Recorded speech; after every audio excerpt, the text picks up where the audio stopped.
Hello বন্ধুরা, star জলসার পর্দায় সাম্প্রতিক সময়ে শুরু হওয়া ধারাবাহিকগুলির মধ্যে প্রায় সবকটি ধারাবাহিকই দারুণ রকম জনপ্রিয়তা পেয়েছে।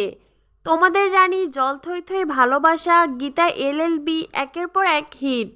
ইতিমধ্যে স্টার জলসায় আসতে চলেছে জন্মান্তর নিয়ে আরও এক ধারাবাহিক চিনি।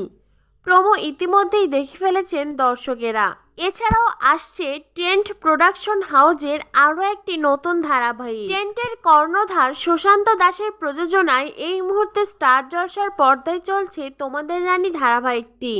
দারুণ রকমের জনপ্রিয়তা পেয়েছে এই ধারাবাহিক। এইবার এই প্রযোজনা সংস্থার তরফ থেকে স্টার জলসার পর্দায় আসতে চলেছে আরও এক নতুন ধারাবাহিক, নাম বোধন। ইতিমধ্যেই এই ধারাবাহিকের কাস্টিংয়ের কাজ শুরু হয়ে গেছে, তবে নায়ক নায়িকা চরিত্রে কারা রয়েছেন তা এখনও জানা যায়নি। তবে জানা যাচ্ছে আসন্ন এই নতুন ধারাবাহিককে ঘিরেই দারুণ সব চমক পেতে চলেছে বাংলা সিরিয়ালের দর্শকেরা।